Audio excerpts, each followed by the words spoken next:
Hi, everyone. Welcome to Vito X Dino. This is episode 38, 40? No, 40 too long. Yes, it's episode 38. That's another reference. I'll explain it to you in a second. My name is Vito Delsante. His name is Dean Haspiel. Hey, my name is Gene Hatfield. So 38, 40, no, 40 too long.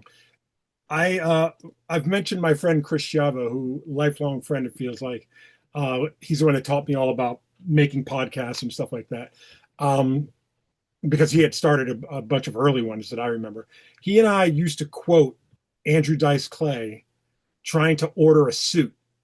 And so Andrew Dice Clay said he needs 42, the number 42 long. And the tailor said 38, 40. And so he goes, no, 42 long. And he thought it was 40 too long. So he wrote 37. Oh my God. Come on. Yeah. Come on now. Jokes. You gotta love them. Yes. I love one of my favorite things in comedy is miscommunication. Oh, I mean, yeah. it Yeah. happens to every superhero meeting or superhero team meeting. There's always some kind of, Every sitcom, there's always like you know, Jack Tripper says something and Chrissy overhears it and thinks that like Jack and um what I what's her forget her name? name. Wilma. Let's call her Wilma. No, Janet. Janet. Jack and Janet are having an affair and Chrissy overheard something she wasn't Right, supposed to hear or something like that. right.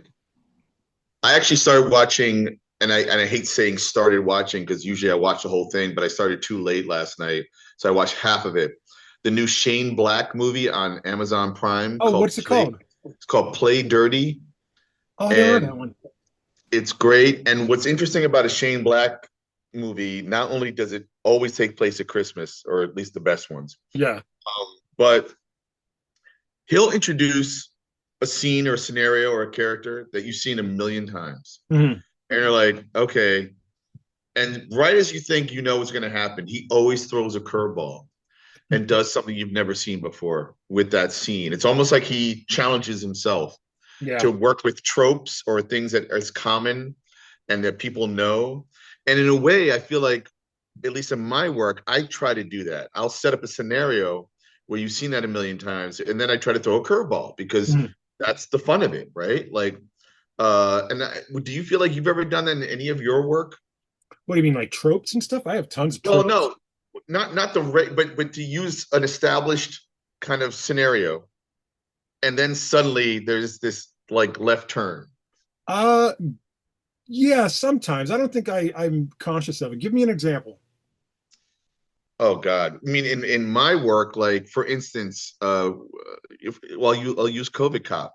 People who see the cover and know that see the name have an instant reaction Mhm. because of cops and because of COVID, right?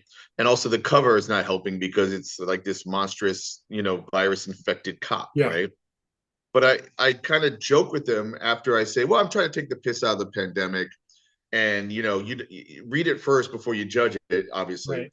But I always end off by saying it's a love story, like, and you would never get that from that cover or that image or those words, I mean, the premise of Stray entirely is taking a left turn from what you know about comics. Like it's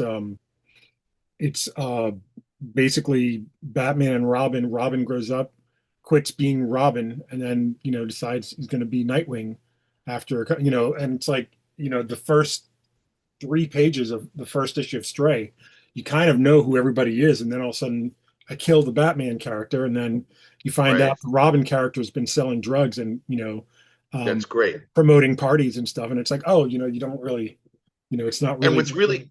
what's really interesting about what you just said is like the whole thing about people already know. So that's what I mean. Yeah. Shane Black will set up a scene of like a couple of thieves and they're trying to steal something, and you've seen that a million times. And then he might have some fun with dialogue, in a Tarantino-esque type of way. And then something happens that is unexpected Mhm. and not in a, but it does still drive the story. In other words, not in a gratuitous way or Mhm. like, oh, they just did this to do that, but actually it drives the story into a different direction that is setting up all the things that are going to happen next. And Right. he's really good at creating tension between two characters that probably want to kill each other. I one of my favorite of his movies is The Nice Guys. Yes. Probably the last movie I think before he did the Alien movie. Maybe it was after. You mean But Predator? oh yeah, Predator. yeah, Right. Predator. Thank you. But the thing I like about The Nice Guys is that you have two different types of detectives, Yep. and they're both coming together. But like, there's a scene where Ryan Gosling's character is bringing Russell Crowe's character to a death in or something like that, where they all pretend like they're dead and like they're doing a protest. And he goes, "This is Amelia's protest group. I'm leaving." And like he's like, "No, what are you doing?" He did, like that's a kind of a twist as well, in Totally. terms of the um, standards of detective stories and stuff. Absolutely. In fact, if I'm correct, Ryan Gosling literally pays homage to uh Lou Costello. Abbott and Costello. Is it Lou Costello? Probably.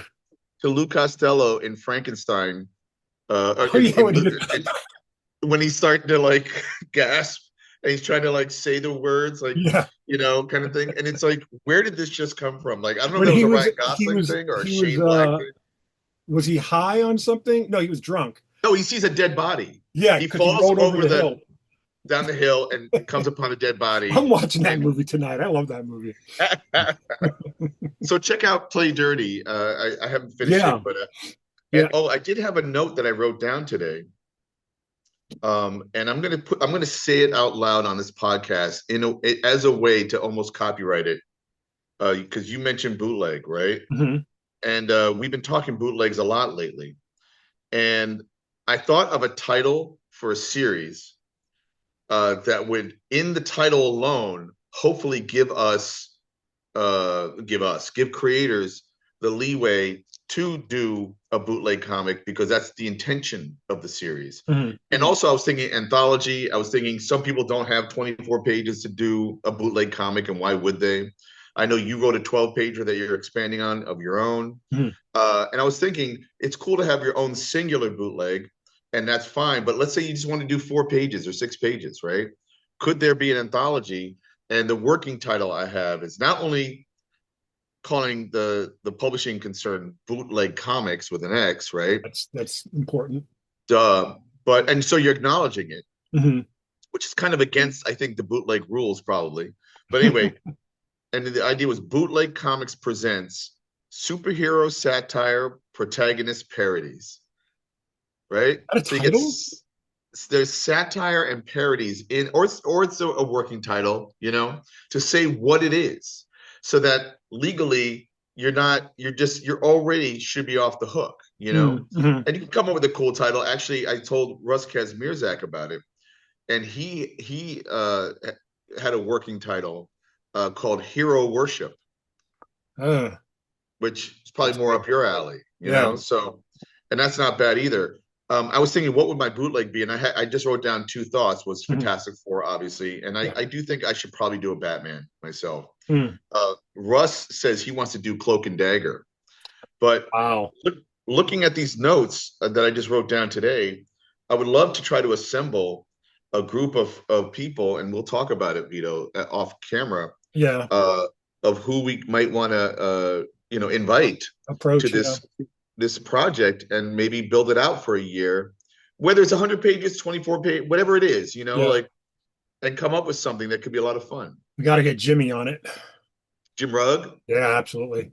Oh yeah, yeah, I yeah. mean, somehow, even if he's just doing a cover for it, but Right. No, yeah, I think I absolutely. I would. mean, I think funny enough, like even though like Raptorix is a Nightwing Robin analog, I think I would probably do Daredevil, and actually just oh, do Daredevil. You know what I mean? Like and just right, like not change his name or anything like that. Like instead of right. like naming it like my friend Lee Gaston, who does a lot of my character designs for my handbook. Yep. Fantastic artist out of Las Vegas. Um, he created this character that's really interesting, and it was funny. I was looking at it today, called Braille, and I'm like, Braille? yeah, and I'm like, that's a really and the art of it, like the character design of it and everything, looks fantastic. But the only problem with it is, it's admitting he's blind. Right, which is kind of right, antithesis of Daredevil. So right, I wouldn't, borrow it from him or anything like that because it doesn't really work for a Daredevil, per se. But right, Daredevil bootleg is what I would do probably. right. No, that's really cool. And now you're making me want to do a Daredevil bootleg or a Hulk bootleg. I mean, there's so many. Oh my God, it So wouldn't end. we were talking about things we've watched. You were talking about what was it called? Play Dirty. Play Dirty, or is it Dirty Play? I think it's Play Dirty. Well, I just caught up on another one of our favorite shows to talk about, Peacemaker, Hmm. and Jesus H. Christmas Christ. Like, did you see it coming? All right, I didn't see it coming, and Well, let's spoil it because I mean, let's spoil it. might as well. It was a week ago, and the new episode comes out tonight. But you find out that well, let's start at the beginning. Peacemaker discovers a door to another dimension. That his father had discovered when he was young, and in this dimension, his father is still alive. His father famously was shot in the head in the first season, and his brother, who he killed as a child by accident, his brother is still alive, and they are all three, superheroes. Like the biggest superheroes called the Top Trio in this other world. And then you find out that the world is Earth X, and Earth X is famously the Nazi Earth. Like it's amazing. In the Marvel universe, Earth X is and in fact, if you watch the beginning where they do the dance in the opening, he's doing the Nazi symbol with his hands at first. Oh, I didn't even realize that. So it's always been in plain sight, Yeah. if you were looking for it, kind of a thing. Um, I'm jealous. When I saw that James Gunn had not only written it but directed it, I figured something's gonna happen here, Huh. kind of a thing. So I'm getting a knock on my door. Hold on one second. Come in. On our door. Hey. Oh, oh, okay. Yeah, just put that on there. I'm actually on a Zoom right now, but or a Zoom. conversation. This is our podcast, baby. Our podcast. Sorry, sorry. Sweet. I got it. See you later. Bye bye. You want to see what I got just delivered Yeah, absolutely. for our YouTubers? This is always fun. Delivered at 9 o'clock. Oh, excuse me. Look how big this knife is, man. It's insane. So that was Elizabeth Meggs. She's an artist here. She had a birthday cake delivered from her boyfriend, and we celebrated her birthday around 4 o'clock on the deck here. And she had this tiny little knife. It was this giant cafe con leche kind of cake, whatever. Uh-huh. It was delicious. And I reminded Whitney, oh, we have a giant knife. For some reason, it came with our room. Like it was, and like we barely ever use it. And we got to use it today. So Well, it's a a winner. knife that's never used never goes dull, I guess. Or, well, wait a second. What's Chekhov's thing? If you introduce a gun, it's got Yes. to go off, right? Yes. So do you have to stab somebody? Now that I've introduced it to the podcast, do I need to stab somebody? Well, you just said it was used to cut a cake, so That's do, true. but do we need to see it cut something on camera for it to Oh, that's the thing. let's save it for the end and remind me. Maybe I'll cut something with it later. Stab into your peanut butter. Okay, there we go. There we go. So wait, we were talking about Earth X, which is the fascist Nazi version of the Marvel It's the universe. freedom fighter Earth. It's got World War II has never ended. Right. It's typically, I mean, in comics, it's Uncle Sam, Phantom Lady, Doll Man, Human Bomb, and Black Condor are the freedom fighters, and that's their Earth, and they're constantly losing their battle because it's the way the world is set up is because it's the fascist Earth. This Earth doesn't have like World War II still going on, but America has been cleansed of all color. Basically, Mhm. it's all Mhm. Caucasian people, and it's not something you notice at first until one of the actors, her name's uh, he calls her Ads. I can't remember what her actual. Anyway, Ads. You mean the actress in the show, Yeah, the playing the character, right? yeah. Yeah, She's an African American actress, and she just decides she's going to walk on the streets, and everyone freaks out. And it's at the same time it's intercut with Chris Smith, Peacemaker, finding the U.S. flag that instead of stars, it's a swastika. it's a swastika. And there's this amazing moment that like could have just gone very wrong, and maybe even did for some viewers. That's so justified when you find out what it's all about. Yeah. You see, like you see this African American woman walking down the street in this town in this alternative version of Earth, and they don't exactly know everything what's going on until someone points a finger and says, "Look, a black." Yeah. I was like, "What is going on right now? What do you mean a black? Like not even humanized? It just said like that, you Yeah. know?" And then other people are startled and notice this African American woman, and she catches on pretty quick. I got to get out of here. I got to Yeah. run. And they're chasing her like a mob. It's And you amazing. can't believe what you're watching in this alternative Earth. And then, of course, like you said, the Peacemaker unfurls the little flag and sees the swastika. And that's basically where it ends, Yeah, the right? other thing I think that you're saying hides in plain sight, it's not really hiding in plain sight, but if I remember correctly, the first season, his dad was a well-established white supremacist. So Yes. it's Yes. weird that like when you see him still alive, it's weird that you would think that he still wasn't. You know what I mean? Like in Well, this only version, he because wasn't. there was the suggestion that this was a good version in Right, this alternative right, world, like because they are the top trio, they are well regarded, but it doesn't occur to you why they're well regarded. Oh, it's right. because he's a racist, Yeah. and I assume the son is too, like the Peacemaker's brother, Mhm. and then Peacemaker is must be as well, and yet he Well, killed his own doppelganger, doppelganger. Yeah. So yeah, it It's was a lot of extremely well fun. done. I I don't know where it's supposed to go, or how it's supposed to. And wait, wasn't it Lex Luthor in it too from the Yeah, Superman? yeah. Nicholas Holt did a cameo uh, Right, to talk to Rick Flag about alternate or dimensional doors or something like that. right, So right, there's whoever Luther um, suggested that Rick Flag talked to is going to show up this week. That person wasn't right, revealed yet.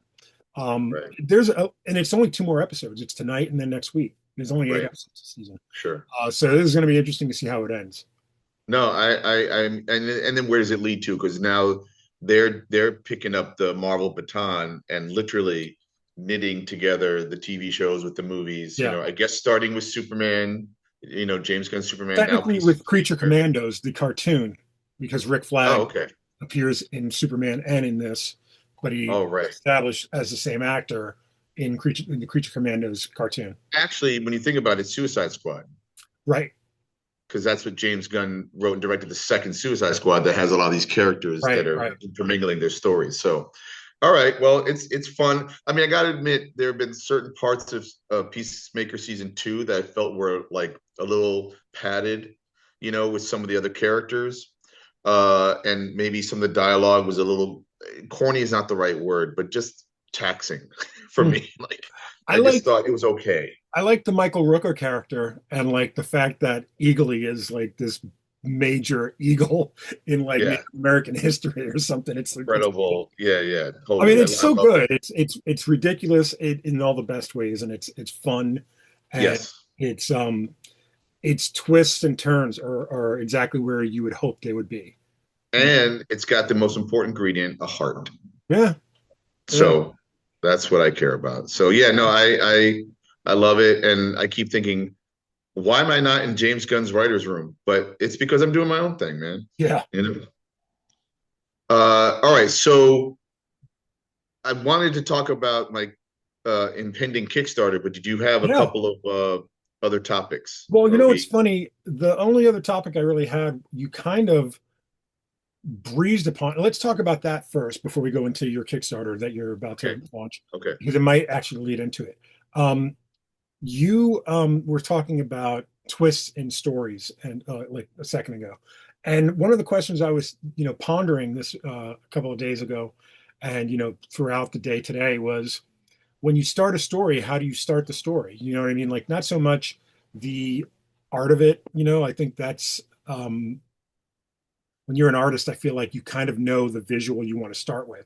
And I was thinking about a story today, and I'm like, no, the story should start with the death of this character and then kind of Rashomon it backwards until we get to, like Rashomon being Well, different points of view. Rashomon is a shorthand for having different points of view of us, or like three people experience right, something and then you get three different versions. right.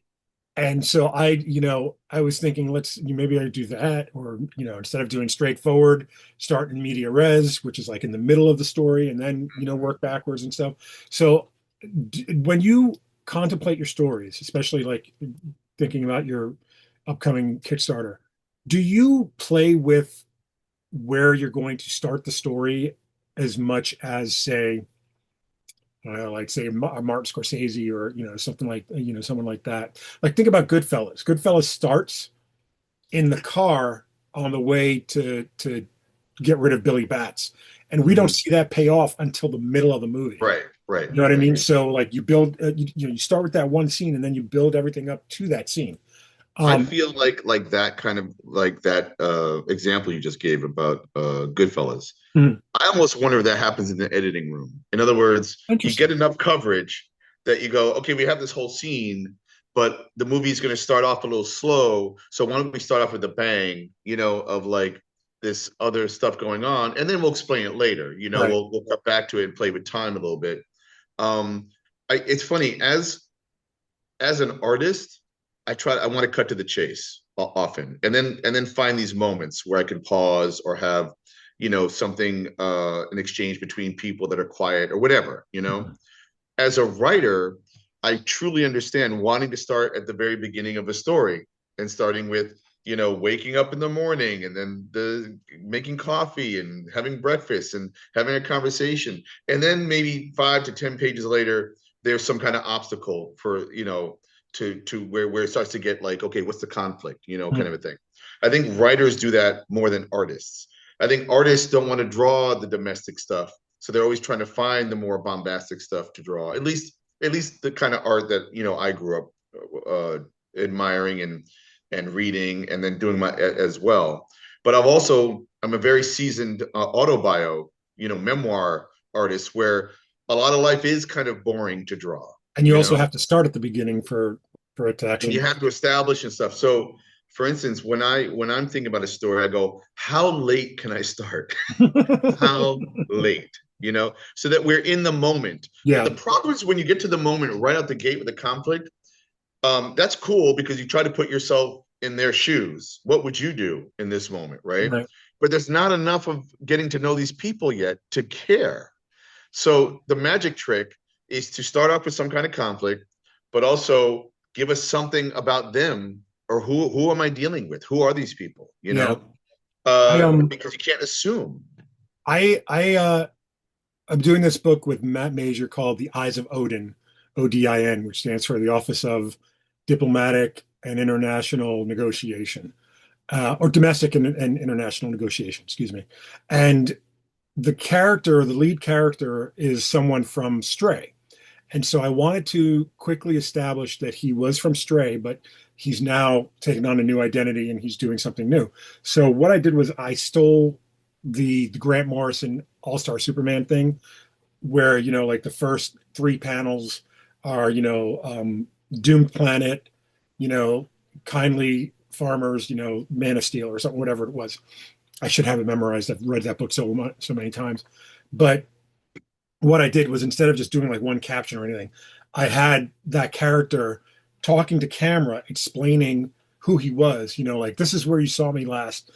I got fired, or not I got fired, but once everything went down that happened in Stray, I was out of a job, and then I was offered a job, and then like he literally is jumping out of an airplane, Mm. and it's like, Mhm. just like, let's get into it. You know what I mean? Right, And I right. feel like inherently I know the character, even if you don't know who the character is. I feel like I can get away with jumping into action and just letting it happen, and then letting everything happen on the page, letting the dialogue give away stuff, letting the setting give away other stuff, uh, interactions between two people that aren't even in the same room, even though they're communicating to each other, like that kind of thing. There's a lot of ways that I feel like we take for granted as storytellers, or as readers, really, that there's so many ways to get into the story. Which right, is my real question is how do you get into the story? right. What are your methods? And I think that, we can take all these different routes, and there's a part of you that's like, well, nobody really knows COVID cop, so maybe I should start from the beginning. But at the same Mhm. time, I'm like, no, screw it. Let's everybody find out who COVID cop Right, is as we go, right. or something like that. Well, I do think I'm a big fan of where action speaks louder than words, as it were. And you start to learn through behavior who people are, and that's something I think I learned in dramatic structure in college, yeah, in a dramatic structure class.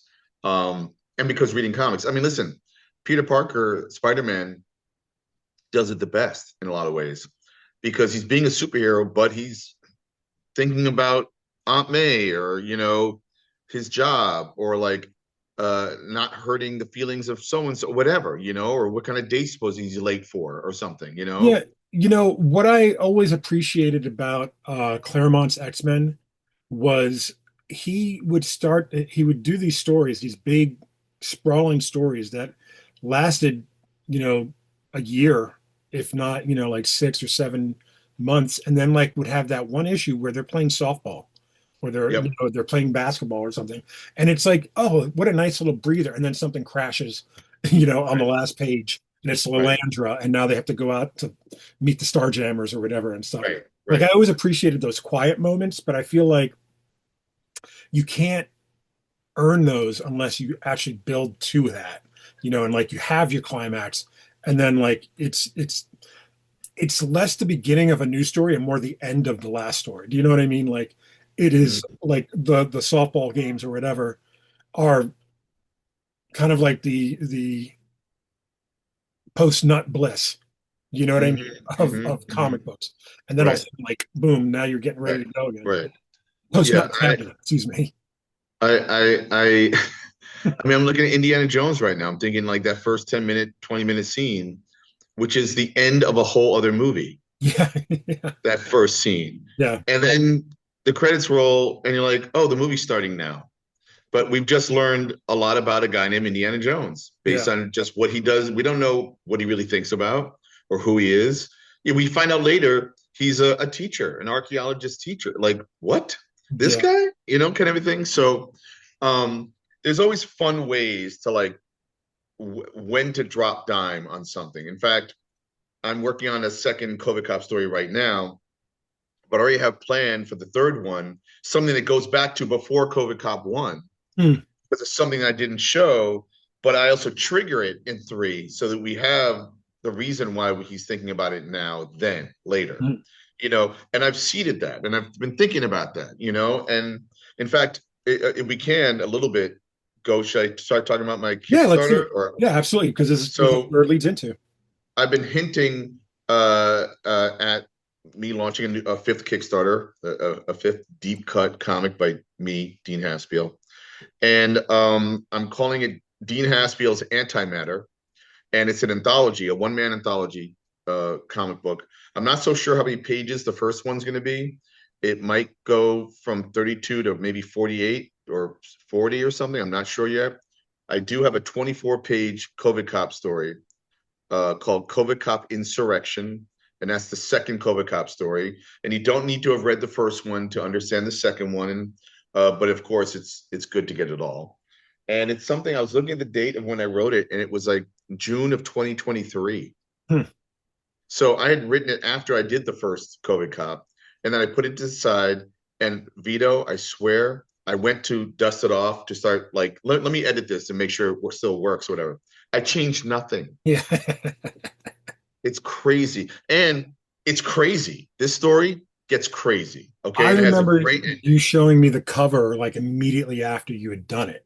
Like Right. you're like, I don't like, am I crazy for doing this story? I think was Right. what you wrote in an email. Yeah. And I was like, no, of course not. That's exactly the story Right. that needs to be told.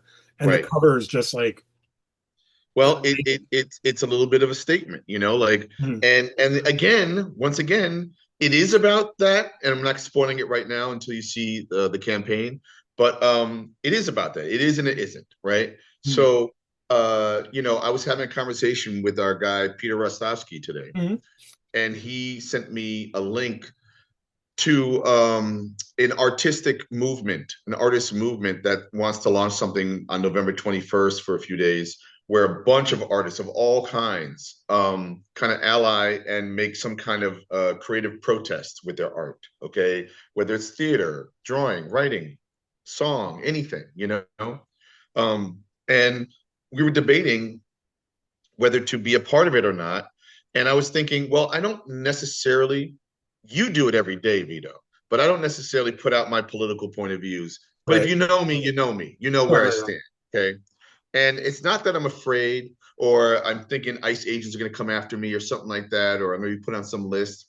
But, and you definitely are on a list. Oh yeah, You yeah. know what I'm saying? Oh no, yeah. Like proudly, you know?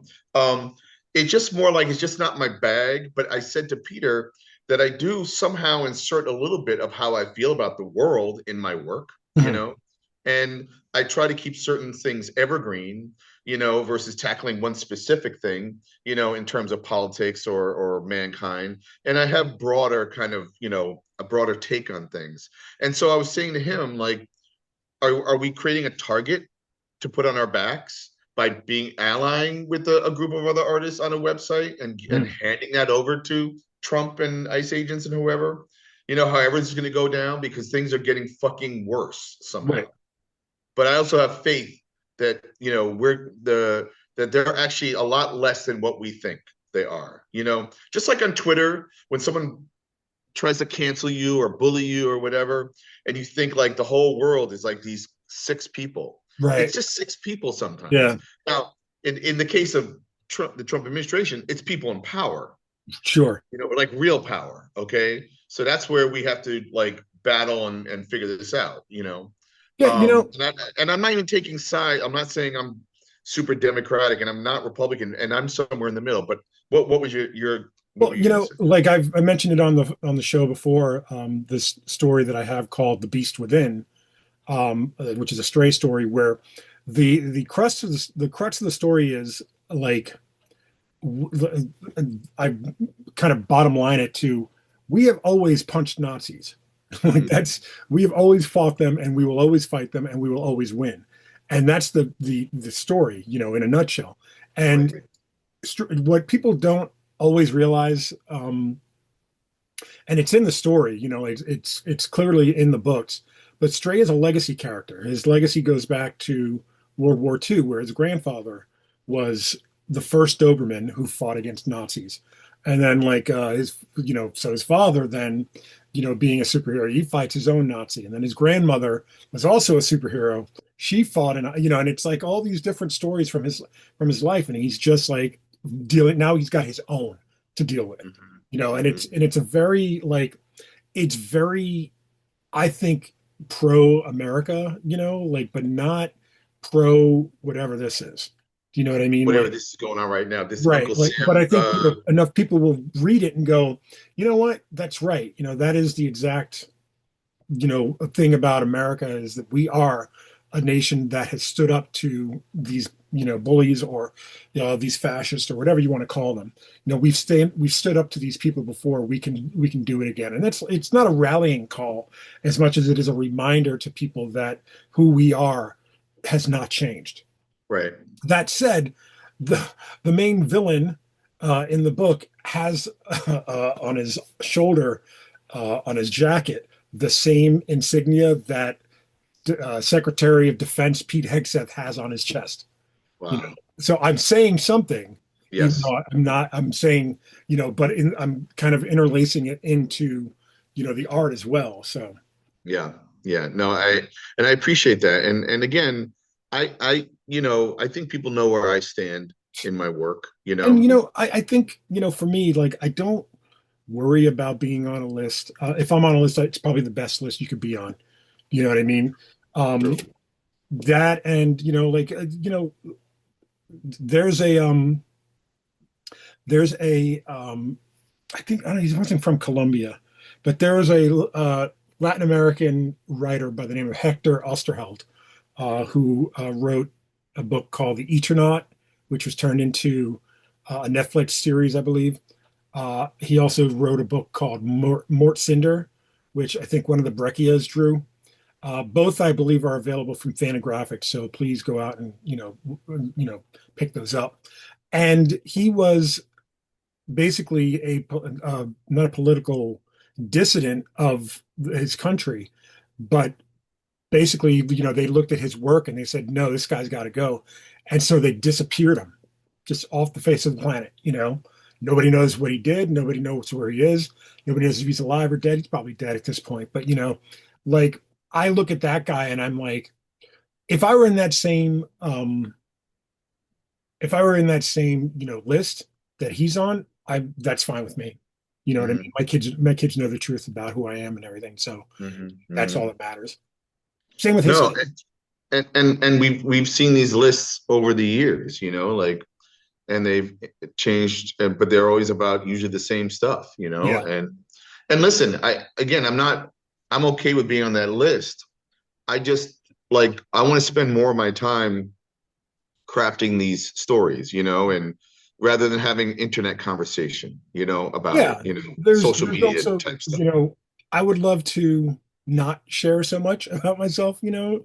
like, but like, and I think the argument we've made a couple of times is, you're not doing it at this point, you're not doing it to convert anybody. You're doing it to reassure people that are on the same side as you that I'm here too. You know, Yeah. Yeah. you have an ally in me, like whether it be Yeah. trans folks, whether it be gay folks, whether it be black, whether it be brown, whether it be uh, Yeah.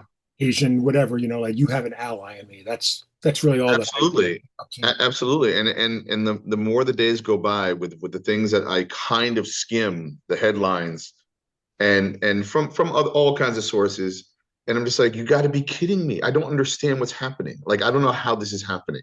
Yeah. Some of the stuff I read. But having said that, like, I'm looking at my COVID cop story that will be the featured story in Antimatter, and I'll also have Red Hook stories in there. I plan to try to do a little bit of all my Pantheon characters, from Billy Dogman, Jane Legit, Chessface, COVID Cop. I even have AI Joe. I've Hmm. gotten permission to publish the first AI Joe story I did for an erotic anthology by SHP Comics. Um, and I realized I had other characters that I haven't even considered for this. So the idea behind the series is to be a one-man anthology where, I mean, and I explain it in my Kickstarter, which launches on October 7th, Tuesday. I've explained that, like, I was inspired by the likes of like Daniel Clow's Eight Ball, a one-man anthology, Adrian Tomina's Optic Nerve, Jessica Abel's Art Babe, and a lot of people listening to this podcast might not even know what I'm talking about. But these were these great one-person anthologies where you got all kinds of short stories and in some cases serialized stories like Ghost World and Eight Ball, Um, and then I was also equating it with Jack Kirby. Like, what if Jack Kirby owned all the things he co-created at Marvel and DC, and decided to do a one-man anthology called Kirby Crackle, right? Right. And then you would have like Machine Man with the Demon and Captain Victory, or Right. the Thing with Mr. Miracle and Big Barda, But you don't know. forget, the other anthology that a lot of more not younger uh, watchers or younger comic book readers would be familiar with is Solo, that was curated by Mark Chiarello at DC. At DC, which was a great series of solo, efforts, featuring a writer artist. Sometimes I think the artist might have brought in some Once or writers, twice, yeah. but getting their kind of little unorthodox takes on DC characters, and that was a great series. And I was just like, again, in my naive kind of bombast, I kept thinking, well, I'll probably get in on that. I'll get a solo. Like, never And, gonna and happen. I've mentioned it before, but I rallied for you. I Oh, said, thanks, man. Mark, get Dean, and I will write a story. You would write a story. That's Yeah, right. and like he was like, "That sounds Yeah, great," and I'm like, "Yeah, but let's I know." sell these comics first with the people who could actually sell comics. But I was gonna say, so Antimatter is again, this is what I'm living on. I get few gigs here and there. I'm not, it's really hard to live in Brooklyn, even though people would be like, well, then move out of Brooklyn, but move where? To another expensive place? Come on. This is where I'm from, and I live small, and so I really appreciate the people who support me, and I hope anybody's listening will take a look at this Kickstarter. And another thing I'm purposely not doing is I'm not showing a lot of the interior of the book. Number one, because I have to draw it. But Yeah, number two, the pages I do have, I don't necessarily want to show because of AI scraping and everything else that happens, good point. And I don't know if Kickstarter blocks AI scraping. I haven't even looked into that. And I understand that the more you can show, the more you might entice, someone to back you. But at this point, I'm hoping that they'll trust in me, at least the ones who have backed me in the past, to know that they're Yeah. going to get a quality, irreverent, fun, hopefully evergreen product, Hmm. as it were. So that's next week, and then you know how that goes. That's a month. That That's your full-time becomes job for 31 full-time days. job. And then also New York Comic Con, Baltimore Comic Con. My table mate will be Dan Goldman, who we've also interviewed on the show. And obviously meeting up with a ton of other cartoonists. I wish you could be there, Vito. As do I. Next year, we got plans. All right. Yeah, And taking over the and table next year. you I can mean, we laugh, but like the I said to Matt Major the other day because he was showing me pages from Eyes of Odin, and I showed you one of those pages, which was yeah, just awesome. incredible. And I said to him, like, if we do half of what I plan to publish next year, we will be in, even just half, which is 4 books. I'm Yep. looking at 8, but that's 2 reprints, which are World War Mob and Purple Heart, added. Right. So it's technically 6. But if I do 4 of those, and like bring them, over 4 shows, I think we're sitting pretty. You know what I mean? Like, And the key to it all is we know they're good. Sorry, I'm not trying to be egotistical, but mm, they're at least good, if they're not yeah, great. yeah, But letting people know about it and them getting access, that is the mhm. key to all of this. Yeah. Like I've mentioned Pay the Devil on here. That's going to be one of the projects for next year. Stray 3 and 4 should come out next year as well. That's mostly on Charlie's end, and Charlie just sent out a Charlie McKelvey uh, from Zion Studios and Blind Squirrel Comics. He just sent out a I guess an update on Substack Yep.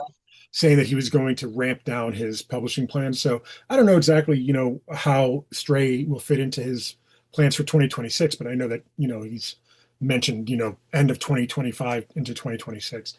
My, Yep. Beast Within, Eyes of Odin, Raptorix, Pay the Devil. Those are my 4 that if I do next year, like, And you got a fifth, what's the 5th? a project I have not officially announced. I've only hinted at as Oh, that's well, right. That's right. which is an anthology that you have contributed to. So Right. that'll be a fifth thing that Yeah, it's funny. Like some of these, it's weird when the chickens come home to roost. Like these projects, you do and you put them out there, and then like you're like, oh, okay, well, when it comes out, it comes out. Um, Another one like that is, oh, what's it called? Oh, Midnight Tiger.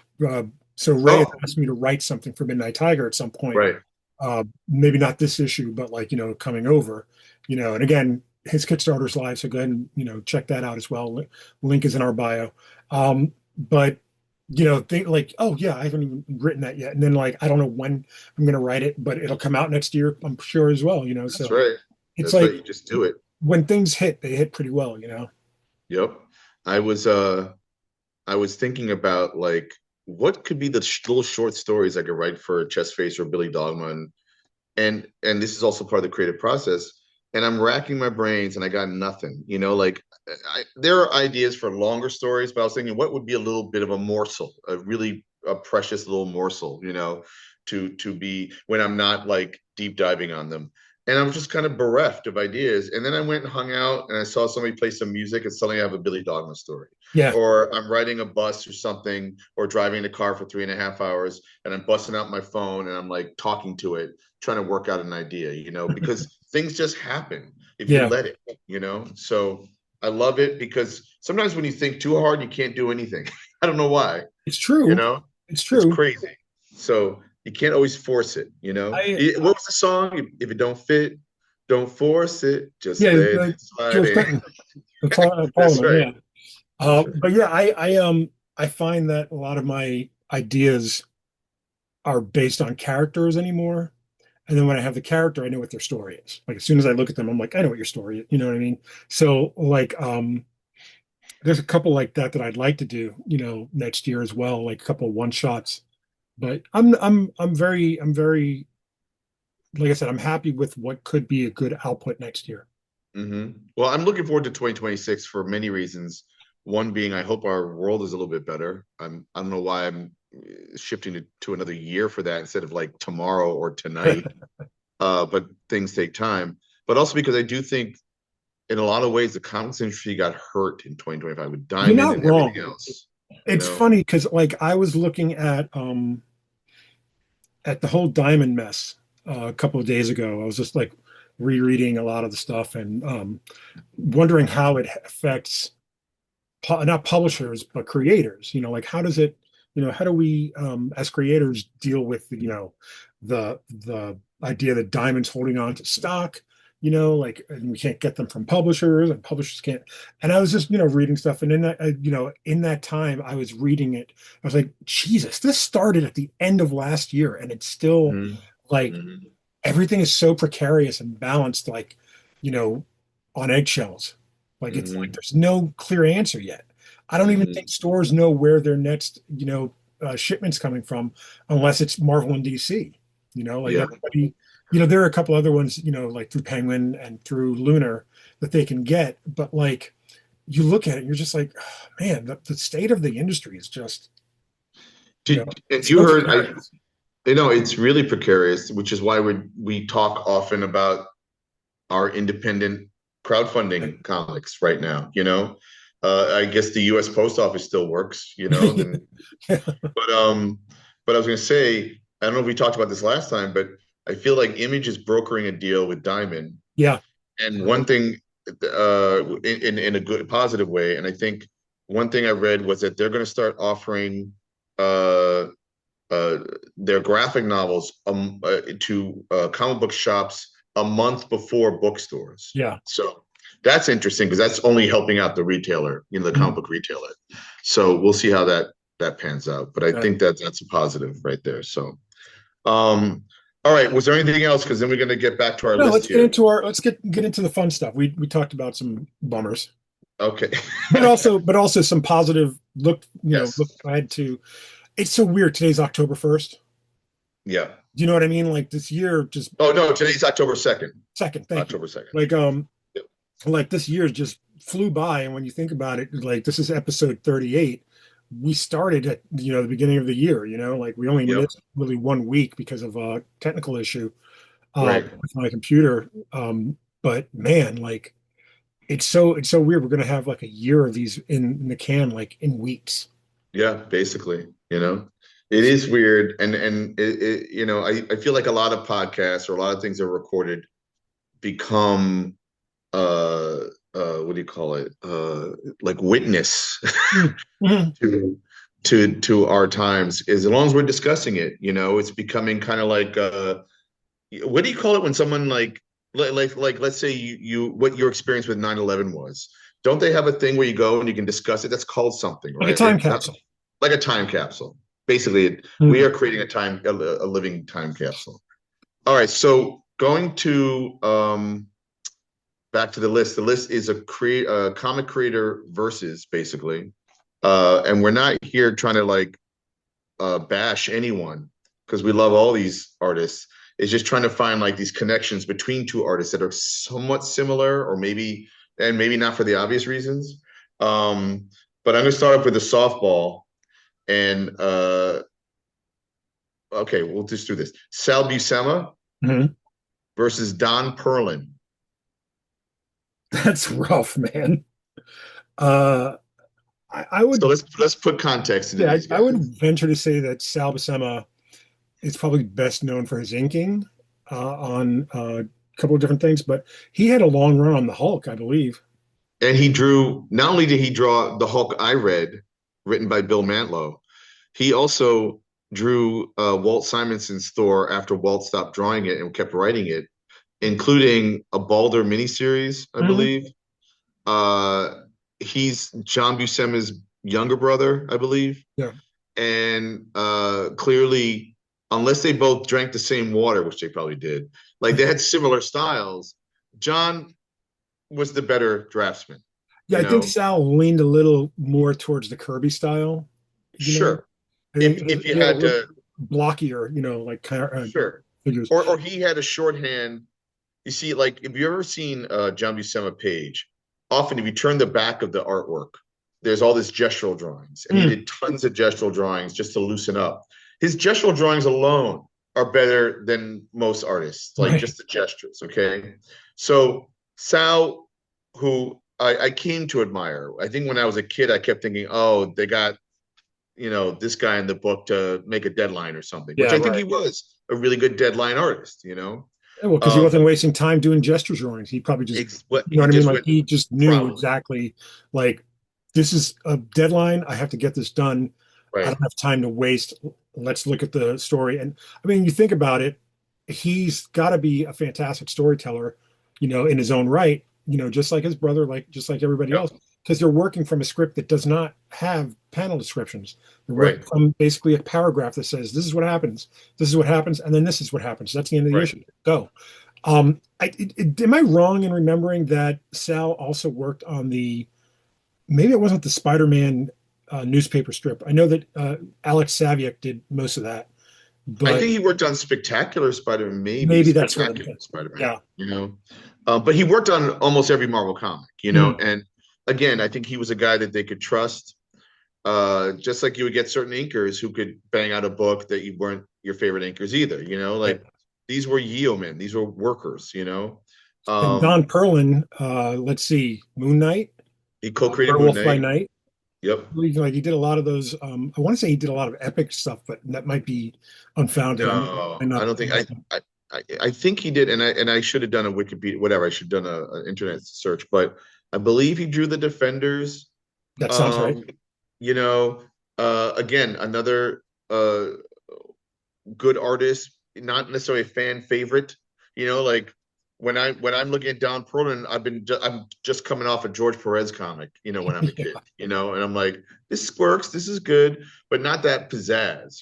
But the guy was Reliable. a great artist and reliable. Yeah, I Absolutely. think I think that's the one thing about these two that they both have in common is that despite their maybe less than commercial, not even commercial, but less than spectacular fan favorite art, they were guys that could get a book done. I believe he also worked at Valiant, Don Perlin. Bloodshot. Yeah, Yes, okay, now I'm remembering this. My former studio mate, Mike Cavallero, worked with Don Perlin and admired him greatly. In fact, I've met Don Perlin, and I think I've also met Sal Buscema at Baltimore Comic Con years ago. Um, and I believe they're both still alive. Don Perlin passed away in last year, Oh, okay, wow, May of okay, last year. all right. Well, I mean, and it's hard to pick. I actually almost threw in Alan Kupperberg because Alan did like a bunch of Marvel 2-in-1s and other comics. Yeah, I don't But think. he I don't think he wasn't like the yeoman that I'm talking Yeah, I about. don't think he fits in the same like. I don't want to say reliability. Not that he's not reliable, but I don't Right, think he fits in the same reliability kind of category. I right. think the only other person might be someone we already discussed, and that would be Frank Robbins. Like in that Oh, kind of like, yeah, let's give it to Frank. He can get it. He can crank it out. right, Um, right. but But yeah, very stylistic, Frank Robbins. right. He was very I, stylized. I would say of these two, I would say Sal. I'm gonna go with Sal. Sal is just you can't our pal Sal, like you can't Exactly. knock him.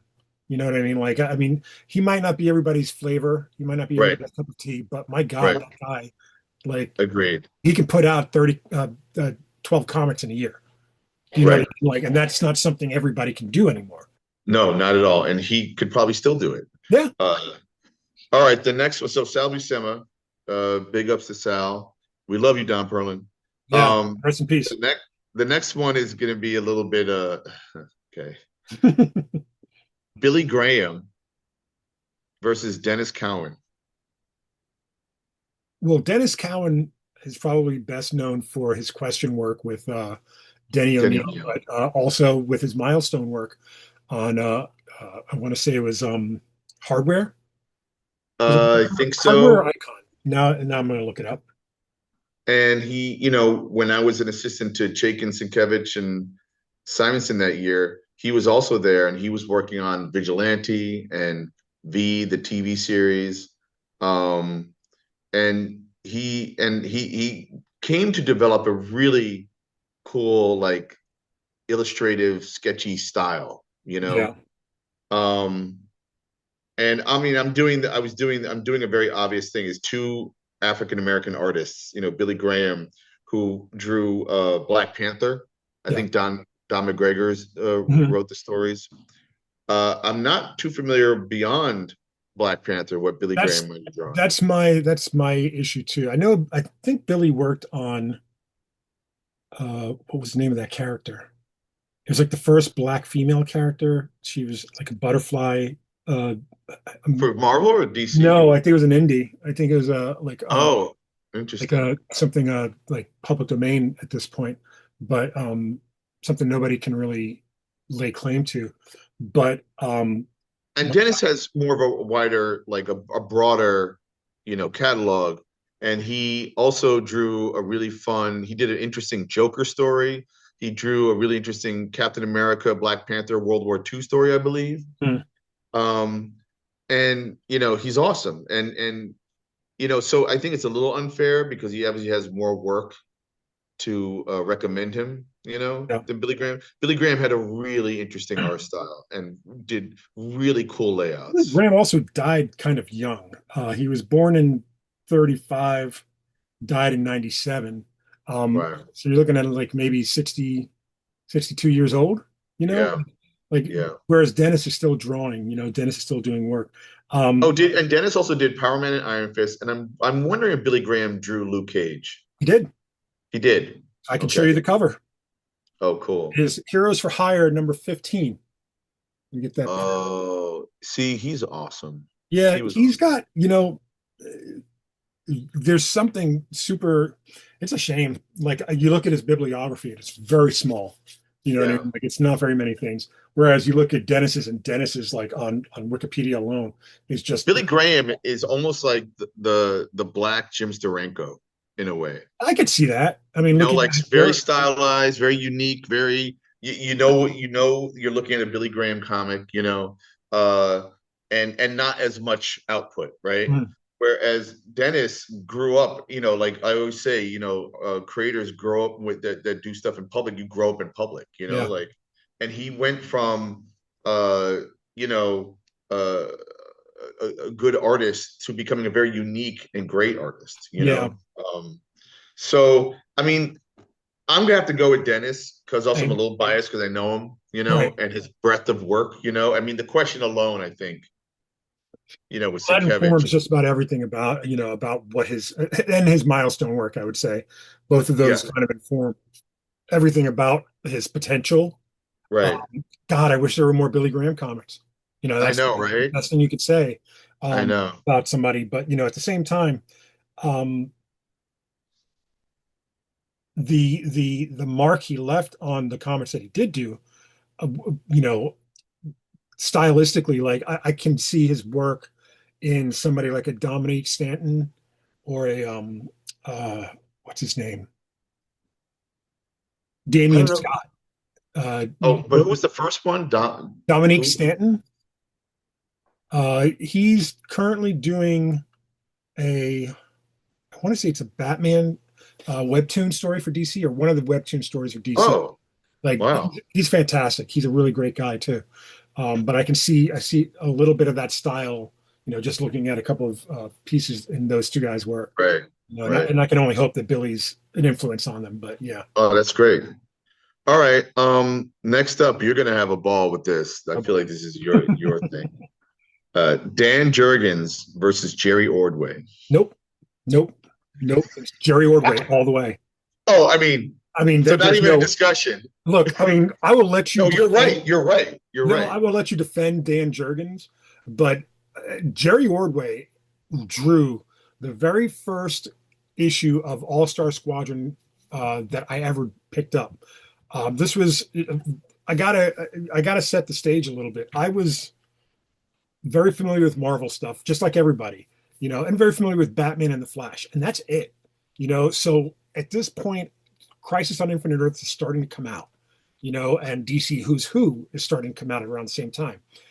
I go to a uh, drugstore on Staten Island with my grandfather, and I see this All-Star Squadron, and it's like the coolest looking. Like, how do I not know who these characters are? You know what I mean? And I begged him to buy it for me. It was 60 cents. Whatever, he didn't balk at it, not like my dad would have like 60 cents, but like my grandfather was like, here you go, and like I tore through that day, and not literally, but I was just like I was just in awe. And the thing is, at that point, the only artist I was familiar with would have been John Byrne and George Perez, like in terms of, like familiarity. And as I kept, reading comics and coming back to comics and, like collecting and just reading and, working in a comic store, I always came back to Jerry Ordway's work. And I like, it is so like simplistically beautiful. Like, it's not like it's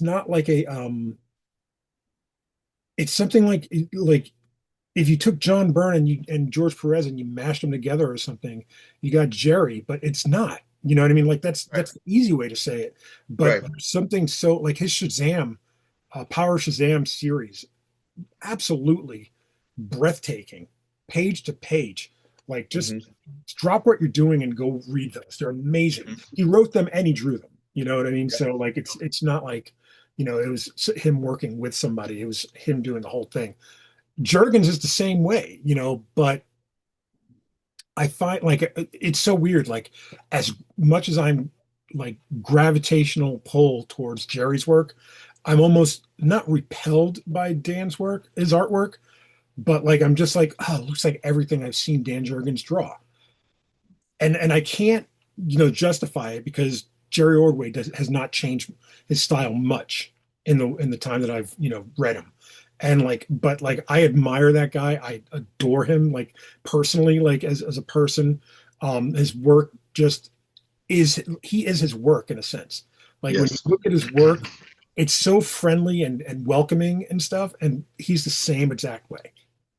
Yeah, I love your admiration for Jerry Ordway, and not just slight Dan Jurgens, of No, not course. at all. Oh, I've met Dan Jurgens, and I've definitely met Jerry Ordway many times, and he has said the nicest things to me about my writing and art, Mhm. and like the Fox. In fact, a couple of years ago, and I made a mention on the show and to you, um, that like I had an idea for a Mighty Crusaders story, and I sent it to him, and like I don't know, a week or two later, he sent it me back, and he was super generous and like you know uh, you know what do you call it, encouraging, Mhm. and then he gave me a little bit of a note, which was a few paragraphs of like, what if you did this? And it was already 10,000 times better.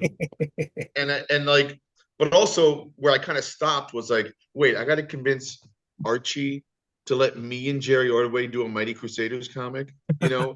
And there's no convincing at all because once Jerry Ordway's on board, Oh right? yeah, yeah. I mean, so but the fact that he gave me his time and his talent and his skill set and his mind, and he's always kind to me in person and online, he'll actually like things, Mhm. like I love Jay. So it's super biased, but also I love the way he draws so much, you know. I mentioned this to you. No, I mentioned this on the Word Balloon podcast. Jerry Ordway was a guest, and I I had to watch, and I said, "When is the next time I'm going to see you at a con?" Because I literally carry your Modern Masters Tomorrow's book with me everywhere I go. I am pulling this literally out of my backpack. That's This is awesome. like this is in my backpack all the time, just in case I happen to run into Jerry Ordway, so I That's can have awesome. him sign it. Like, That's awesome. and I can read this, front to back. It's amazing, like Yes. just like amazing. Dan Jurgens, like he did a lot of the they both did really, a lot of the Death of Superman stuff. Um, Dan also wrote Thor. He also wrote Captain America and the Falcon. Like I think Dan has touched every character, you could possibly touch.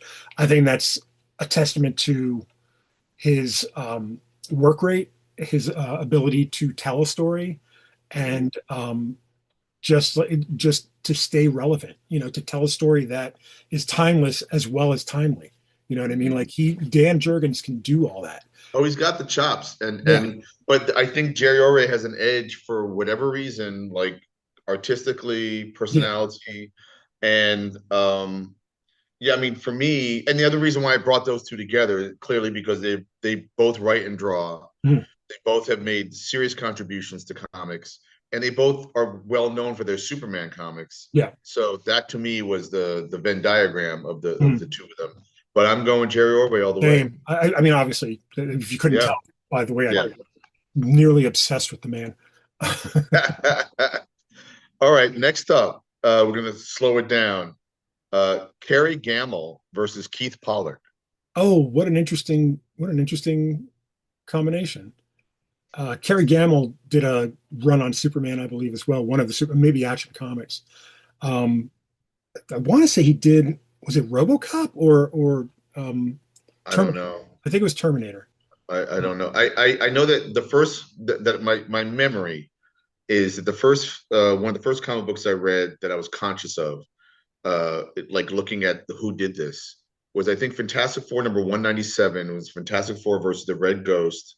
Hmm. I believe it's a George Perez cover, but I also believe that Keith Pollard penciled that issue. So I've always had a soft spot for him. He also drew Thor. Yeah. Drew Fantastic Four. He drew Thor.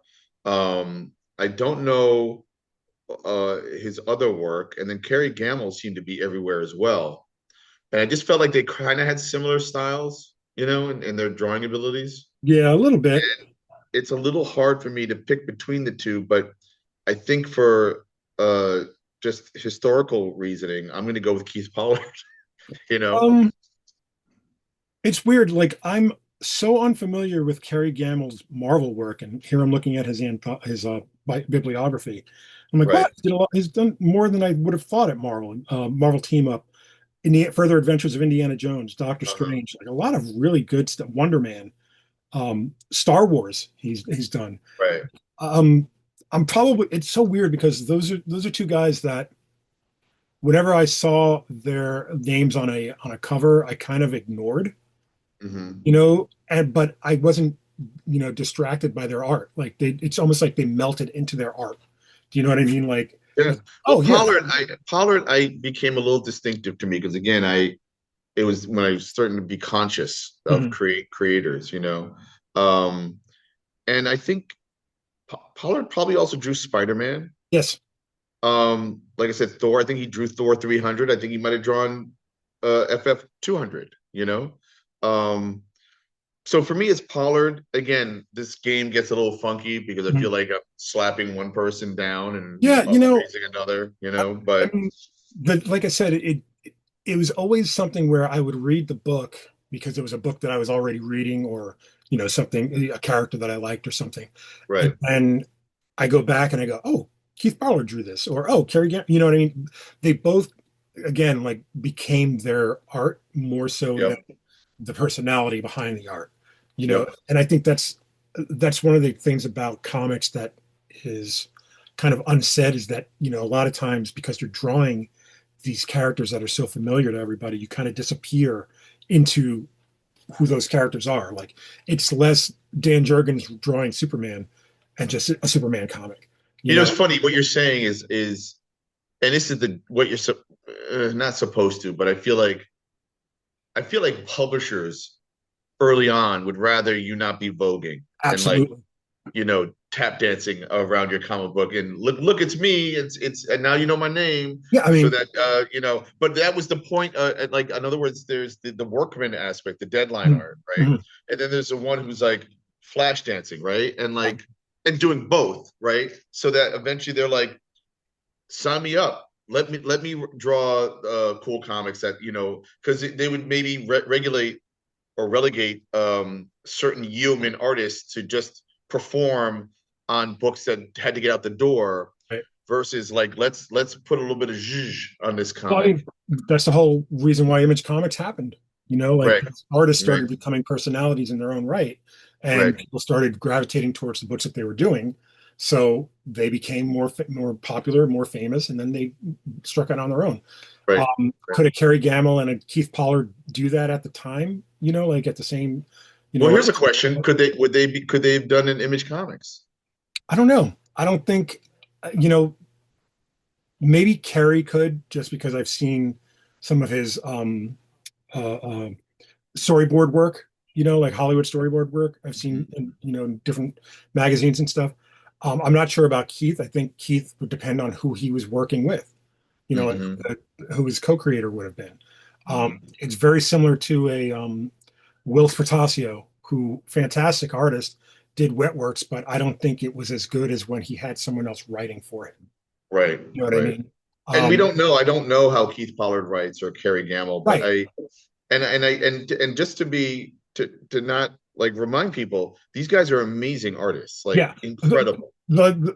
My answer is Keith Pollard because if I had an opportunity to work with him or Kerry Gamble, I would probably go with Keith Pollard because of that kind of reliability aspect and the idea of becoming the art, like letting the art speak for itself and letting the Right, art kind of, right, stand out. right. What you're kind of saying is there's this sweet spot of becoming invisible, like an actor, Yes, you know, yes. or like a letterer. You would just want to not Basically, notice it, you yeah, just want to yeah. be in it, kind of thing. All right, here's the next one. This is going to sound weird, but I couldn't figure out. So here we go. Okay. Ross Andrew versus Dave Cockrum. That's a really good one, actually. Like Okay. there, like Um, there's an obvious answer though. That might be the only reason why you're like, We might be, we might be, we might not have the same answer. okay. Who's your answer? Let's give context first. Okay, yes, it's a good context. Okay, so Dave So Cockrum, um, probably most well known for his X-Men work right after Giant Size X-Men, with the new X-Men, Storm, Wolverine, etc. Like designed all those characters coming off of the Legion of Superheroes. Ross Andrew, I believe, drew Legion of Superheroes as well, didn't he?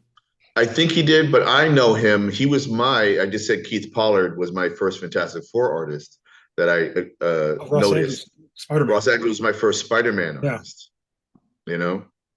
And I think he also drew Wonder Woman with Denny O'Neil. that's right. That's absolutely right. He And might he have might drawn have, the white costume I Wonder think Woman. he did, the white Yeah, costume Wonder Woman. And did these guys do war comics? It's possible they might have drawn some more. I don't I, know. I would imagine Ross did. I don't think Dave Cockrum would. Right. Dave Cockrum was also well known for his costume designs, the way he drew Right, characters. right. He did a lot of character designs. I don't know if Ross Andrew did as much. Dave I, Cockrum. You're kind of underselling the amount of costume designs that Dave Cockrum's like responsible for. Responsible for an entire run of Legion of Superheroes, which is about 14 to 16 characters, not mhm, including villains, not including background mhm. supporting characters. Then he goes over to Marvel and he starts doing the X-Men, and he's responsible for another 6 or 7, not including villains, not including Not background. including the Star Jammers. Like Dave Cockrum to me is just. I remember meeting him once at it was a basement show at a church in New York City, and I just like he was never my favorite X-Men artist. Like it was always John Byrne or Paul Smith. And unfortunately, Dave, comes in the middle of both of them, And he was at the show and he was like by himself, and I was just like, no way is he by himself right now. Like that's ridiculous. And I went over and I was like, I have to thank you for all of the things you've done in comics, and this is before I even wrote my own. You know what I mean? Right. This was just me as a sincere fanboy, just like, recognizing who this guy is and recognizing what he's done in the industry. Yep. And he was just like, he was so magnanimous and pleasant, as opposed to Carmine Infantino, who was just a jagoff. He's dead. I don't care. but Dave Oh, Cockrum, man. what a guy. Like honestly, Yeah. Well, it's funny because I have a feeling you're picking Dave Cockrum. yeah. and I'm going with Ross Ross Andrew. Andrew. I could see why. And for, I mean, both great. There's not a wrong answer. I think mine is more of a nostalgic Spider-Man pick, Yeah. and yeah, acknowledging Dave Cockrum's amazing contribution to I don't think comics. either is wrong. You know what I mean? Yeah, In that respect. yeah. But like I could, if I could have more time at Dave Cockrum's table right now, I would take it. Oh, totally, You know what I totally. mean? Yep. All right, this next one is a little odd because I don't think we have much of an opinion on this. And I got to sit next to one of these guys just recently, about a month ago. Larry Lieber versus Dick Ayers. Huh. So let's put context. Larry Lieber is Stan Lee's brother. Okay, Stanley Lieber was Hmm. Stan Lee's name. Larry Lieber's brother. Larry Lieber co-created for Marvel Thor, Ant-Man, and I want to say a few other characters whose name escaped me. Hmm. Maybe Giant Man. I don't know. And he wrote Andrew, and Dick Ayers. I think was a inker for a lot of artists. Well, a lot like Jack Kirby, Hmm. and he also drew war comics. I think like Nick Fury and the Howling Commandos, He did a couple of westerns too. westerns. Yeah. Um, and I don't quite remember. I don't think Dick Ayers wrote, and I don't really remember reading. Oh, Larry Lieber also created Iron Man, co-created Iron Man. Did he really? I didn't know that. I believe so. Yeah, and I think he wrote the first issue of Iron Man. That sounds Um, so with that Gene Colan cover, it's an awesome cover. So are Larry Lieber's stories great? I don't know. They probably served the job at the time. And I don't. And I think when I think about his artwork when I've seen it, it's okay. hmm. And I think I like Dick Ayers' art 10 times better than Larry Lieber's art. Yeah, Um, can you really choose the Nepo baby? it's hard to choose a Nepo baby, but this is where you have to acknowledge that the Nepo baby, Larry Lieber, probably had, well, he didn't have to do any hurdles, but maybe today, if you're a Nepo baby, there might be some hurdles, I right? don't know. Back then, who nobody cared. Nobody was I looking think at the argument comics. isn't so much that. I think the argument is that, you know, yeah, he got in maybe with his brother, who had worked at Marvel for years at that point, and Or timely and then turn Martin into Goodman's Marvel. his uncle too. It doesn't really matter. Yeah. But the fact of the matter with Larry is that as easy as a road of he that he might have had, he still did the work. You know what I Yeah. mean? Like it Oh wasn't yeah. just sitting there just writing his name on something. Oh yeah. No, no. He You did still the had to work. create every month Yeah. something, that was sellable. Um, and he created a bunch of characters. But I feel like my metric is I'm even though Larry Lieber created some Marvel characters, his brother was Stan Lee, he had to write and draw stories. There's just something about Dick Ayers' inking style and his art that I admire. If you ever get a chance to look at it, like I said, the war comics and Western comics. Um, I'm familiar with Dick Ayers' work. The weird thing is that it's this is going to sound terrible, I'm sure, but it's unremarkable in the sense that I don't remember exact issues or right. anything that he might have done. But I remember enjoying it. You Yeah, know, and I was gonna say that's exactly it. Like the two of them are not remarkable, no. even in their era, And we've already cited, Sal Buscema, Don Perlin, were not necessarily remarkable, Mhm. They did the job, and so these guys did the job. And I just feel like I think the edge for me, even though technically the edge would be for Larry Lieber, Mhm. but for me, I find I got more enjoyment out of Dick Ayers, Yeah, I would say. So, all right, next one's hard. Okay, Marcos Martin or Marcos Ooh, Martin. sure. Okay, We know who you're talking versus about. Javier Pulido. Jesus. I know It's you know what it is? It's like it's it's so horrible. slight of a difference between them. Uh-huh. You know what I mean? And I think what separates them is the project that they're working on at the time Sure. they're working on it. Sure. If you take Marcos Martin on what is it? Did he Well, work they on? both, I believe they both worked on Daredevil with Mark Waid. I Yes, think they did. and I think Marcos Martin recently has been working with Ed Brubaker on mhm. projects, on creator-owned projects. I think he Recently, Friday was yeah, a recent, fantastic. which is amazing. Um, Javier Polito, did he work on Ninjak recently? Was that him, or am I I thinking of someone else? think I might be misremembering. Has he created like a super shorthand to his art style, Javier Polito, where it Must looks have. like If you where look at it looks like if Jaime Hernandez started drawing superhero comics? if you asked me which one is which, I would not be able to tell you, with the exception of a couple of projects, like Absolute Martian Manhunter. You know what I mean? Like if Right. that I can tell, or what was the one he did with Dan Slott? Uh, Dan Slott. Yeah. Wait, not She-Hulk. No, no, it was But something they else. did. I think these guys worked on She-Hulk as well, or at least one of them did. And now, let me just type in. Again, they're so intertwined with each other. They both came in at the same time. They both have a similar um, style. Like they both have this weird, almost like they came in, like to Ghost for Darwin Cook kind of style. Do you know Yeah, what I they're mean? definitely in the world of Darwin Cook, but also and yet, even though, and I did look up Javier Polito, and he is like what I say if Jaime Hernandez, Mhm. superhero comics, they both play with layouts in really beautiful ways. I feel like Marcos Martin actually adds a little more rendering to his line work. A little bit. Okay. Whereas Javier literally just puts down what needs to be there, and Mhm. uses a lot of flat colors. And I Yeah. admire that and plays with designing the page. It's so hard to pick. I almost can't pick, but I'm just going to have to say Marcos Martin. Uh, the only reason why I'm picking Marcos Martin over Javier Polito is I haven't read Absolute Martian Manhunter yet. I Ah, think that would be the because everyone I talked to that has read it has said it's phenomenal, it's game changing, it's all these different superlatives. Marcos Martin did Robin Year One for DC and Batgirl Year yep, One for yep, DC, and both of those are two of my favorite books. Like yep, they're in my top 50, if not 100.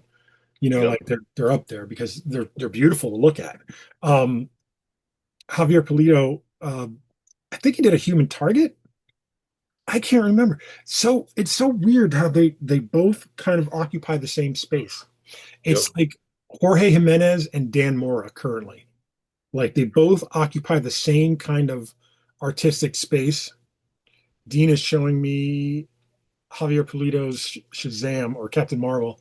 Yeah. It's a Captain Marvel. Like it's so CC Beck. It's Mhm. like he's like a cross between CC Beck and Jaime Hernandez. And like it is so hard. Like I'm looking at this right now and I want to pick Javier Polito. I'll look at Marcos Martin and I'll be like, it's got to be Marcos Martin. Like Right. and they are different enough, obviously. But my God, I can't stand this. This is like one of those, it's so difficult to pick Yeah. that I don't even want to. But now I want to say Javier Polito because my God, my God. Don't you But I wish think like you had the like what is the water that they drink? You know what yeah, I mean? Like exactly. like they must be drink even though I think one is from Spain and the other one might be from Brazil. Right. Maybe I no, I don't think know. they're both from Spain. So there's got to be something in the water in Spain. You know what I mean? Absolutely. Like I gotta drink this water. Well, it's funny because with one of the scenes in my new antimatter comic, in the COVID cop story, has to do with drinking. Well, it's in the first one. It's drinking Gowanus Canal water, Oh my God. and he's Yeah, I now remember now. he now in his canteen has Gowanus Canal water because of what it's going to do for him, which is a lot of fun. I don't. I love these two artists so much that I really don't want to answer it. So I'm gonna say I'm going to say Marcos Martin, but understand that, like I said, the second I read Absolute Martian Manhunter, it could very well right. change. Like So I'm going to say Marcos Martin and Javier Polito. that's yeah. Okay. This next one, ooh, it hurts. This is another one that Sometimes there's hurts. ties. I don't know what to, even in We football. can do a tie. We can do ties. Why not? It's our podcast. All right. This one's gonna hurt too. I know what your gut reaction is gonna be, and you're probably right, but think about it. Okay, here we go. Say the name of the one you think of that's going to be my gut reaction. Say that First, name first. Yeah. okay. Stuart Immonen Uh-huh. versus David Aha. David Aja is in the same vein as Marcos Martin and Javier Polito in a way. In a way. In a Well, way. not Add quite. add add, add a little more David Mazzucchelli to Yes. Yes, absolutely. to the Polito Martin, Yeah. hybrid. But and Stuart Eminem, my God, I he can draw anything. Anything. That is so like The way he draws memoir, the way he draws superhero, the way he does anything he wants to draw, he he can do did. anything. Did you ever read the mini comic he did? Mini comic, mind you, of reasons not to sketch at conventions. Oh, I know of it. Incredible, absolutely incredible. They're gag strips basically, and it's like, well, what are you talking about? You can do a gag strip. You know what I mean? Like he can draw anything. Like Yep. if you like, And with style and panache and originality and yeah, yeah. he draws like when he did Next Wave with Warren Ellis, 12 issues. Mm. I just wanted that. That is almost like a James Gunn universe type way of Yeah, it is. looking at superhero comics, Yeah, like but I mean, unbelievable. his And then he had runs on giant books, Captain and America with Rick Remender. He did uh, uh, Superstar with Kurt Busiek. Um, he's so like, I think he did a Mark Miller book, like, probably, you know what I mean? probably. Like, it's just, how do you, he is of the same, uh, my admiration for him is of the same caliber as a Guy Davis, who we talked about last. Or I would actually more of a Michael Golden, Yeah, but not, you I'm not know? saying he looks like, or like his Right. artwork is similar. I mean, my admiration for, Oh, got if it. you put a piece of paper in this man's hand and you ask him to draw something, it doesn't matter what it is. There's no way you walk away going, "What is this? Like, why is this and not what it could be?"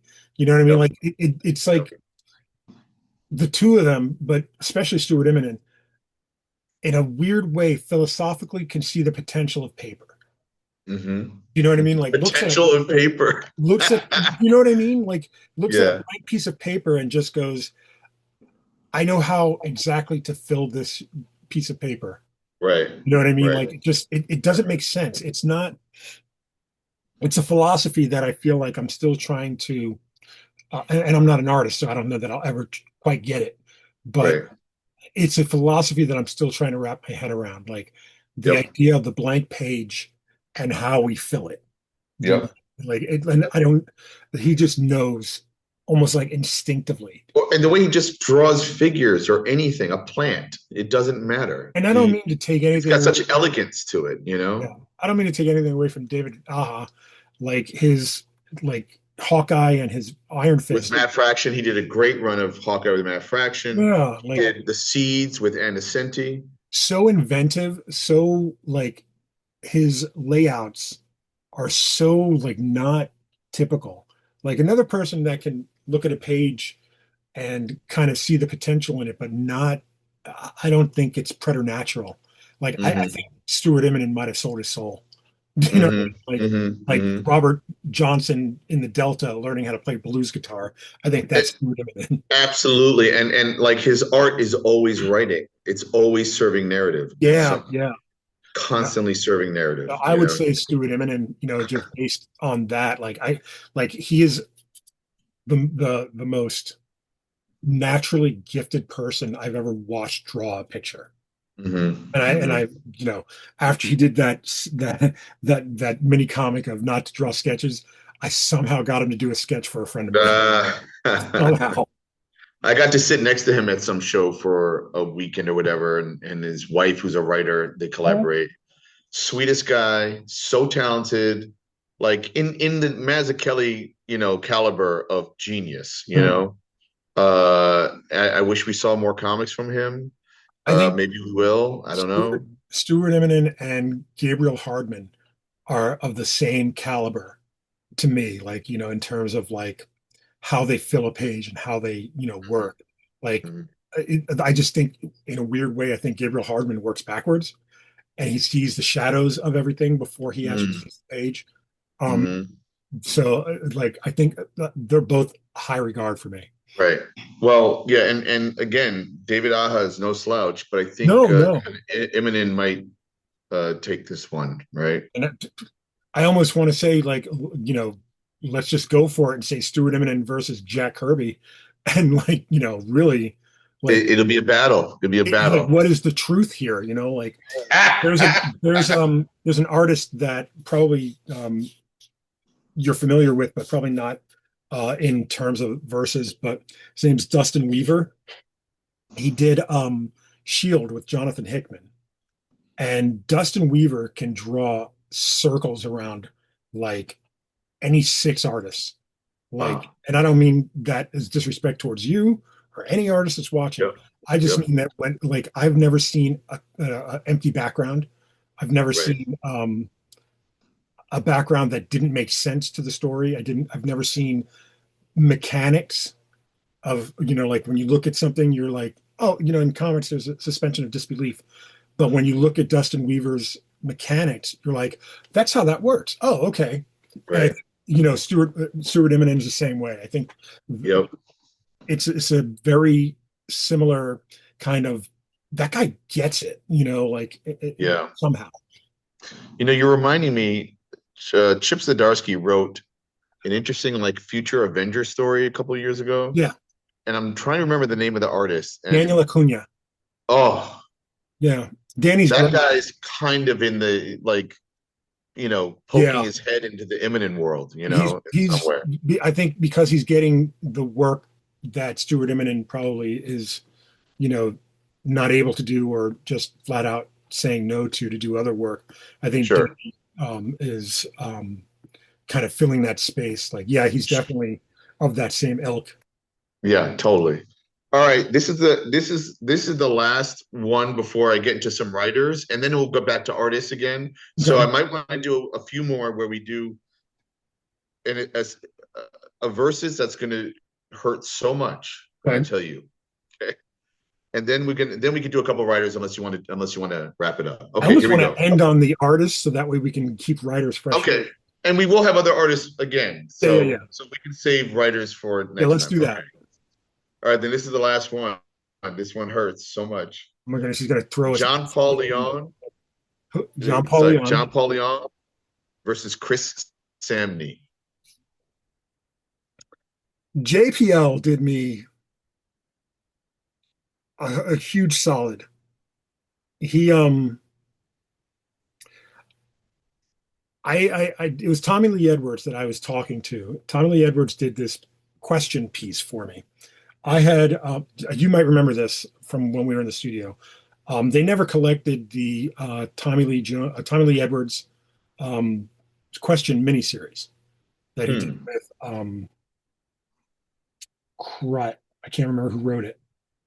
Um, anyway, and so I commissioned Tommy to do a wraparound cover for it, and John Paul Leon looks at it and he's just like, wait, like he took the book, like he was looking at the book. He was like, you did this? Like you bound it yourself and you did. I was like, yeah, man, like this is a great book.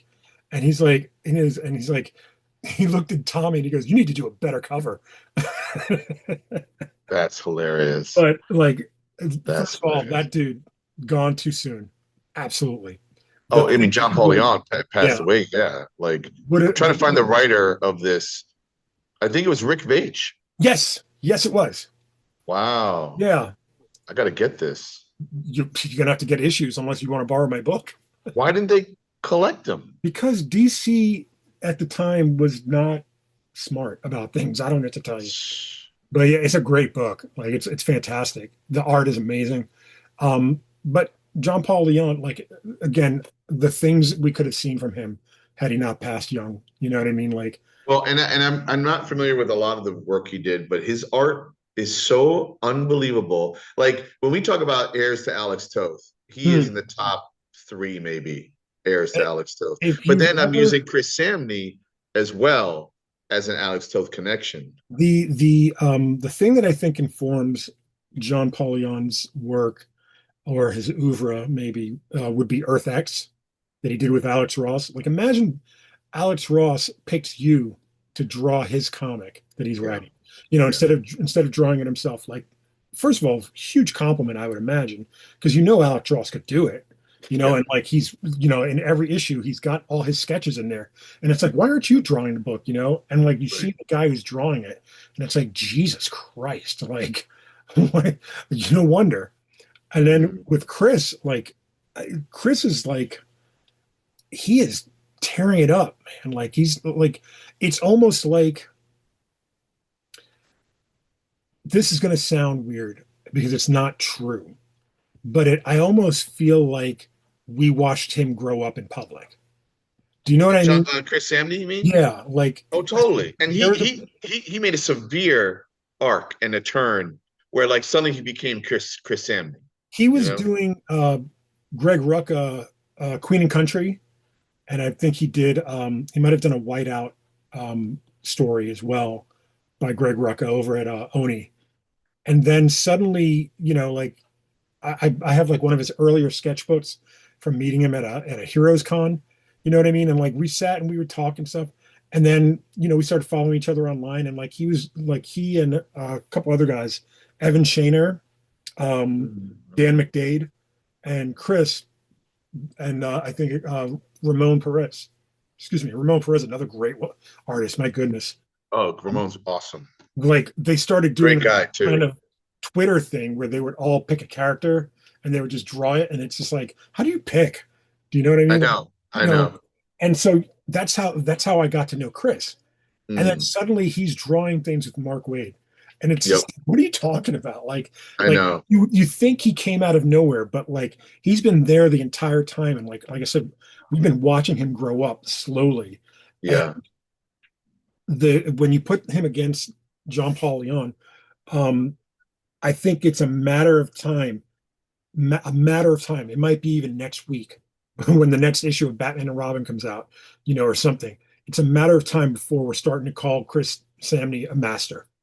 Do you know what I Oh, mean? he's a master already to me in Like, terms of and not only did he evolve in this beautiful way in the Alex Toth world of drawing, mm, but he has now come to his own, and he's also cartooning more. I feel like his art's become more cartoony in a yeah, way. Like he's got such a confidence. In fact, when you were talking about doing these sketches where these artists would like pick a theme or pick a mm, character, like for a while, Chris would just do a once a day drawing of a character and yeah, say, on "Hey, draw Instagram me and a stuff. character name." And one day he did the Red Hook, and then he mailed me the original art, Oh, what a sweetheart. which is incredible. Yeah. Like what? I did get to meet John Paul Leon for like a minute or two, whatever, at a New York Comic Con, I believe. Mm. And nice guy, incredible artist. I think he's a student of Simonson's, I That sounds believe, right. Because he, SVA. he also worked on, it's so weird. He was probably one of the only Caucasians to work on a milestone book. Oh, that's right. That's Like, right. and I believe the connection is made from SVA Simonson to to Cowan yeah, yeah. to SVA to yeah. Um, man, but like I so now we have to base it on the work. Like there's the artwork. You can't complain. It's incredible. Right. Both of them are incredible. And where did I get the story enjoyment? I think I get more enjoyment out of the Chris Samney I was oeuvre. going to say my estimation of Jean Paul Leon is that he goes out undefeated. You know what I mean? Like like Right, an undefeated champ. He was right. master of his field. Like he could do wonders on a page. And Yep. like I said, Chris is one issue away from being that master, I think. Right, right. But I still pick Chris because I've watched this guy grow from Queen and Country to Batman and Robin. You know what I He mean? did Like a Black it's one of Black the Widow most for 12 issues. amazing evolutions. Oh yeah, no, incredible and incredible shorthand too, Mhm. where it does not he's not skimping in his shorthand, No. trust me. But he is comics. Like sometimes you look at an artist, you go, that guy just is some people are like playing with the form. Yeah, This guy is comics. Like he just thinks like comics, like Keith Giffen thought like comics, absolutely, like that kind of a absolutely. thing, And I think like there are guys like Brian Hurt, another great artist that Tom Fowler, uh, probably not going to make the versus list, but these are guys that are just like they're so talented, they're so clean and so dirty when it needs to be, and so like dark and like they play with shadows and they're just absolute wonders. Ramon, Dan McDade, all those guys that I just mentioned, Yep. like, and I think Chris is by far like right on the top of that list, of those kind of newish guys that have cut their teeth on independent work that are just like right there now. Like Yep. that are the guys that we now look at and like those guys are reliable. Those guys Yep. are like the ones that are the Alex Toths, the Jack Kirby's, the Dan, uh, John Severin. Right. I said Dan Severin, who was an MMA fighter, but John Severin. Uh, Dick Ayers, another one, like all these guys from like the 60s, Marvel, like worked in that studio kind of John Romita, like in that studio format. I think all these guys like uh, Tom Fowler, Mike Norton, another good I one. was just gonna mention Norton. Yeah. I was Like just all gonna these mention. guys are like that same level to me. Like if Oh, you listen, man, I don't even, oh my God, now I think about it, I don't think I put Cully Hamner on here. Holly's another good one. Yeah. And he and Dave Johnson, did I put Yeah. him on there? That's a good, I know they're very different, but in fact, that's where we're going to end because I want to add them. yeah. It's funny because like I'm friendly with those guys, so it didn't even occur to me to put them on the damn list. But like, why don't we end on Cully Hamner and Dave Johnson uh, instead of like John Paul Leon and Chris Samney? But like, just because I just thought of it and they're not on the list. God, Cully Hamner, who has done co-created comics. Mhm. I mean, creator-owned comics, Mhm. and has worked on many different series. And I actually didn't he was a designer at DC for a while. Didn't he create a He lot of designs, probably including the most new Blue famously Beetle? designed Blue Beetle. Yeah. Blue Beetle. Dave Johnson, unfortunately, doesn't draw as much interiors as he used to, and he's kind of the cover artist supreme. In fact, I think Howard Chaykin calls Dave Johnson like the best living cartoonist today. You Hmm. know, and That's high. have you ever seen his cartoon or just his sketches alone? Mhm. Mind-boggling what I this think guy Dave does. started the idea of drink and draw as well, like out in I think he LA. did that. He also drew Superman Red Sun with Mhm. Mark Millar, Yep. that I think was turned into an animated thing. Um, both these guys, Cully and Dave, are like at the peak of their powers, and I've gotten to know the both of them, and they're friends. It'd be really hard for me to pick between the two. I feel like if I had to pinpoint, like Cully's art is very unique and Mhm. specific and stylized in a certain way that's more than Dave Johnson. But Dave Johnson, again, you were talking about Imminent, could draw anything. Not that Cully couldn't, but Right. Dave definitely can draw anything. Like, I'm going to this is going to end in a tie. I can already see it. So let me give you the verses for next okay, time. Okay. yes. Dave versus Dan Panosian Ah, and Cully versus his former studio mate, Brian Stelfreeze. so let me just write this down. Dave Johnson with the one that started the conversation Mhm. is a stalemate. But you're saying Cully Hamner versus Brian Stelfreeze, his former studio mate Brian Stelfreeze. at Oh, Kaiju that's good. Studios. That's good. And then Dan Panosian on the Dave Dave Johnson. Johnson. Yeah. Great. And especially talk about watching someone grow in public. Oh my God. Dan Dan. Panosian Yeah. is killing it. Yeah. Killing it. That guy, So, it seemed like he disappeared for a couple of years and just right, like somebody put a rocket pack up his ass. right. Totally. Totally, man. Like, all right. So It's almost like you read a whole bunch of European comics and came back. It's like we're gonna do a lot of feathering everywhere, and Yeah, yeah, I'm another guy that can draw anything. You know. yeah, All right. Well, I think that was a fun. We usually get through about maybe 10 of these at a time. It's funny. yeah. There's so much to go. Let's, like I said, like those. I think those two that we just came up with are probably going to be a good starter for next And week. then we'll do some writers, which we haven't really done, and then get back to some artists. So, Writers are all going right. to they suck. Uh, actually, you know what? Unless you have an answer, what would Dean Haspiel versus be, and what's a Vito Delsante versus? Dean's versus would be. I feel like it would be one of your contemporaries. So I feel like it would be. It could be Josh Neufeld. No, we're so. I mean, I understand I what you're know, saying. but I'm just saying, like your Yeah, contemporaries. Uh, right.